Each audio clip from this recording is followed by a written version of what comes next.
ನಮಸ್ಕಾರ. ಇಡೀ ಜಗತ್ತಿನಲ್ಲೇ ಈ ಒಂದು ರಾಶಿ ನಕ್ಷತ್ರದವರಿಗೆ ಅತಿ ಬೇಗ ಮದುವೆ ಯೋಗ ಕೂಡಿ ಬಂದ್ಬಿಡುತ್ತೆ. ಮತ್ತು ಅತಿ ಬೇಗ ಸೈಟ್ ತಗೋತಾರೆ, ಮನೆ ತಗೋತಾರೆ, ಮನೆ ಕಟ್ಟುವ ಯೋಗ ಬಂದ್ಬಿಡುತ್ತೆ. ವಿಡಿಯೋ ಪೂರ್ತಿ ನೋಡ್ತಾ ಹೋಗಿ, ಖಂಡಿತವಾಗ್ಲೂ ಗೊತ್ತಾಗ್ತಾ ಹೋಗುತ್ತೆ. ವಿಡಿಯೋ ಇಷ್ಟ ಆದರೆ ಲೈಕ್ ಮಾಡಿ. ಹೊಸದಾಗಿ ವಿಡಿಯೋ ನೋಡ್ತಾ ಇದ್ದವರು, ಮೊದಲನೇ ಬಾರಿ ನೋಡ್ತಾ ಇದ್ದವರು ಚಾನಲ್ನ ಸಬ್ಸ್ಕ್ರೈಬ್ ಮಾಡ್ಕೊಳ್ಳಿ. ನೋಡಿ, ಈ ಒಂದು ರಾಶಿ ನಕ್ಷತ್ರದ ಎಸ್ಪೆಷಲಿ ಹೆಣ್ಣು ಮಕ್ಕಳಿಗೆ ಅತೀ ಬೇಗ ಮದುವೆ ಯೋಗ ಕೂಡಿ ಬರುತ್ತೆ, ಕಂಕಣ ಫಲ ಪ್ರಾಪ್ತಿಯಾಗುತ್ತೆ. ಅತೀ ಬೇಗ ಮದುವೆ ಮಾಡ್ಕೊಂಡ್ಬಿಡ್ತಾರೆ. ಈ ಒಂದು ರಾಶಿ ನಕ್ಷತ್ರದವರು ಲವ್ ಮ್ಯಾರೇಜು ಮಾಡ್ಕೊಂಡಿರ್ತಾರೆ, ಅರೇಂಜ್ ಮ್ಯಾರೇಜು ಮಾಡ್ಕೊಂಡಿರ್ತಾರೆ. ಒಟ್ಟಾರೆ ಮದುವೆ ಬೇಗ ಆಗುತ್ತೆ. ಮತ್ತು ಈ ರಾಶಿ ನಕ್ಷತ್ರದ ಎಸ್ಪೆಷಲಿ ಗಂಡು ಮಕ್ಕಳು, ಇವರಿಗೆ ಚಿಕ್ಕ ವಯಸ್ಸಿನಲ್ಲೇ 28-29ನೇ ವಯಸ್ಸಿಂದ 48ನೇ ವಯಸ್ಸಿನೊಳಗೆ ಈ ಗಂಡು ಮಕ್ಕಳಿಗೆ ಎಸ್ಪೆಷಲಿ ಸೈಟ್ ತಗೋಣ ಯೋಗ ಬರುತ್ತೆ, ಮನೆ ತಗೋಣ ಯೋಗ ಬರುತ್ತೆ, ಅಥವಾ ಮನೆ ಕಟ್ಟುವ ಯೋಗ ಬರುತ್ತೆ, ಅಪಾರ್ಟ್ಮೆಂಟ್ ತಗೋಣ ಯೋಗ ಬರುತ್ತೆ, ಜಮೀನುಗಳು ತಗೋಣ ಯೋಗ ಬರುತ್ತೆ. ಖಂಡಿತವಾಗ್ಲು ಈ ರಾಶಿ ನಕ್ಷತ್ರದವರಿಗೆ ಎಸ್ಪೆಷಲಿ ಈ ರಾಶಿ ನಕ್ಷತ್ರದ ಗಂಡು ಮಕ್ಕಳು ಹೆಣ್ಮಕ್ಳು ಏನಾದರೂ ಈ 2ನೇ ತಾರೀಕು, 11ನೇ ತಾರೀಕು, 20ನೇ ತಾರೀಕು, 29ನೇ ತಾರೀಕು ಆಗಿದ್ರೆ ಇವೆಲ್ಲ ಬೇಗ ಆಗ್ಬಿಡುತ್ತೆ. ಇನ್ನೊಂದೇನೆಂದರೆ, ಈ ರಾಶಿ ನಕ್ಷತ್ರದವರು ಮದುವೆ ಮಾಡ್ಕೊತಾರೆ. ಒಂದು 50% ಆಫ್ ದಿ ಪೀಪಲ್ಸ್ಗೆ ಮದುವೆ ಆದಮೇಲೆ ವಿಪರೀತ ಜಗಳ ಕಲಹ ಬಂದ್ಬಿಡುತ್ತೆ. ಇಷ್ಟಪಟ್ಟು ದೂರ ಆಗಿಬಿಟ್ಟಿರ್ತಾರೆ.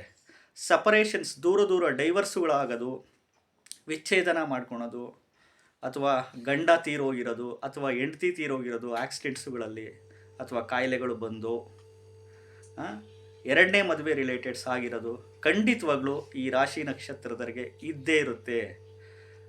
ತುಂಬ ಇಷ್ಟಪಟ್ಟು ಮಾಡ್ಕೊಂಡಿರ್ತಾರೆ. ಮದುವೆ ಚೆನ್ನಾಗಿರುತ್ತೆ, ಎಲ್ಲ ಚೆನ್ನಾಗಿರುತ್ತೆ. ಅದೇನೋ ಹೋಗ್ತಾ ಟ್ರಬಲ್ಸ್ಗಳು ಬಂದ್ಬಿಡುತ್ತೆ, ಸಂಸಾರದಲ್ಲಿ ನೋವುಗಳು ಬಂದ್ಬಿಡುತ್ತೆ.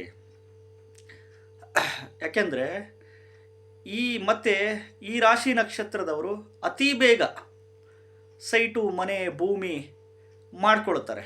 ಅತಿ ಬೇಗ ಬಂದ್ಬಿಡುತ್ತೆ. ಯಾವ್ಯಾವಪ್ಪ ಅದು ರಾಶಿ ನಕ್ಷತ್ರಗಳು ಅಂದರೆ, ಮಕರ ರಾಶಿ ಶ್ರವಣ ನಕ್ಷತ್ರ, ಮಕರ ರಾಶಿ ಉತ್ತರಾಷಾಢ ನಕ್ಷತ್ರ, ಮಕರ ರಾಶಿ ಧನಿಷ್ಠ ನಕ್ಷತ್ರ. ಈ ರಾಶಿ ನಕ್ಷತ್ರದವರಿಗೆ ಎಲ್ಲ ಬೇಗ ಬರುತ್ತೆ. ಬಟ್ ಹಂಗೆ ಸಮಸ್ಯೆಗಳು ಉಲ್ಬಣ ಆಗ್ತಾ ಹೋಗುತ್ತೆ. ಇವ್ರ ಲೈಫಲ್ಲಿ ಒಳ್ಳೆಯದು ಭಾಳ ಇರುತ್ತೆ. ಇವ್ರ ಮನಸ್ಸು ಮಾತ್ರ ತುಂಬ ಒಳ್ಳೆಯದು, ಆದರೆ ಜೋರು ಇರ್ತಾರೆ ಇವರು, ಸಿಕ್ಕಾಬಟ್ಟೆ ಜೋರು. ಬಟ್ ಮನಸ್ಸು ಮಾತ್ರ ತುಂಬ ಒಳ್ಳೆ ಮನಸ್ಸು. ಸೋಷಿಯಲ್ ಲೈಫ್ ತುಂಬ ಇಷ್ಟಪಡ್ತಾರೆ. ಸಮಾಜದಲ್ಲಿರೋ ವ್ಯಕ್ತಿಗಳು, ಹೊರಗಿನ ಒಡನಾಟಗಳು ಭಾಳ ಚೆನ್ನಾಗಿ ಇಟ್ಕೊಂಡಿರ್ತಾರೆ. But secretive persons, very very very very detective, very very very very secretive persons ಅಂತ ಹೇಳಿದರೂ ತಪ್ಪೇನಿಲ್ಲ. ಬಿಸ್ನೆಸ್ಸುಗಳಿಗೆ, ದೊಡ್ಡ ಮಟ್ಟದ ಬಿಸ್ನೆಸ್ಸುಗಳಿಗೆ ಇನ್ವೆಸ್ಟ್ಮೆಂಟ್ ಮಾಡೋದು. ಯಾಕೆಂದರೆ ಅರ್ಥದ ರಾಶಿ, ದುಡ್ಡಿನ ಬಗ್ಗೆ ಸಿಕ್ಕಾಬಟ್ಟೆ ಲೆಕ್ಕಾಚಾರ, ದುಡ್ಡಿನ ಬಗ್ಗೆ ಲೆಕ್ಕಾಚಾರ ಹಾಕ್ತಾನೆ ಇರ್ತಾರೆ. ಅದೇ ರೀತಿ ದಾನ ಧರ್ಮಗಳು ಮಾಡ್ತಾರೆ. ದಾನ ಧರ್ಮಗಳು, ಕಷ್ಟದಲ್ಲಿರೋರಿಗೆ ಎಲ್ಪ್ ಮಾಡೋದು, ದಾನ ಧರ್ಮದ ಮನೋಭಾವ ಈ ರಾಶಿ ನಕ್ಷತ್ರದವರಿಗೆ ಹೆಚ್ಚಾಗಿರುತ್ತೆ. ಒಳ್ಳೆ ಮನಸ್ಸುಳ್ಳ ಅಂಥ ವ್ಯಕ್ತಿಗಳು. ಬಟ್ ಹಾರ್ಡ್ ವರ್ಕ್ ಮಾಡ್ತಾರೆ, ಸಿಕ್ಕಾಬಟ್ಟೆ ಕಷ್ಟಪಡ್ತಾರೆ. ಅದೇನೋ ಈ 2017, 2018, 2019, 2020, 2021, 2022, 2023, 2024 ಈ ರಾಶಿ ನಕ್ಷತ್ರದವರಿಗೆ ಸಿಕ್ಕಾಬಟ್ಟೆ ಟ್ರಬಲ್ಸ್ ಆಗಿದೆ. ಸಂಸಾರದಲ್ಲಿ, ಫ್ಯಾಮಿಲಿ ಒಳಗಡೆ, ದುಡ್ಡಿನ ವಿಚಾರದಲ್ಲಿ, ಆಸ್ತಿ ವಿಚಾರದಲ್ಲಿ, ಸಾಲಬಾಧೆ ವಿಚಾರದಲ್ಲಿ, ಮದುವೆ ವಿಚಾರದಲ್ಲಿ ಹೇಳಬಾರ್ದು ವಿಪರೀತ ನೋವು ತಿಂದುಬಿಟ್ಟಿರ್ತಾರೆ. ಹೆಲ್ತ್, ಆರೋಗ್ಯದ ವಿಚಾರದಲ್ಲಿರ್ಬೋದು, ಕಳ್ಕೊಂಡಿರೋ ವಿಚಾರದಲ್ಲಿರ್ಬೋದು, ಸೆಪರೇಷನ್ನು, ದೂರ ಆಗಿ ಏನೇನೋ ಅಡ್ಡಿ ಆತಂಕಗಳು, ನೋವಿರುತ್ತೆ. ಬಟ್ ಇವರು ಹಠ ಮಾತ್ರ ಬಿಡಲ್ಲ. ಇವ್ರದ್ದೇ ಆದ ಒಂದು ಭಾಳ ಸ್ವಾಭಿಮಾನ ಅಂತ ವ್ಯಕ್ತಿಗಳು. ಇವರು ನೇರ ನುಡಿ ವ್ಯಕ್ತಿತ್ವ ಉಳ್ಳವರು. ಪ್ರೀತಿಗೆ ತುಂಬ ಪ್ರೀತಿ ಕೊಡ್ತಾರೆ, ದ್ವೇಷಕ್ಕೆ ಅಷ್ಟೇ ದ್ವೇಷ ಮಾಡ್ತಾರೆ. ಮನಸ್ಸು ಮಾತ್ರ ತುಂಬ ಒಳ್ಳೆಯ ಮನಸ್ಸು, ವ್ಯಕ್ತಿತ್ವ ಇರುವ ಈ ಏಕೈಕ ರಾಶಿ ನಕ್ಷತ್ರದವರು. ನಮಸ್ಕಾರ.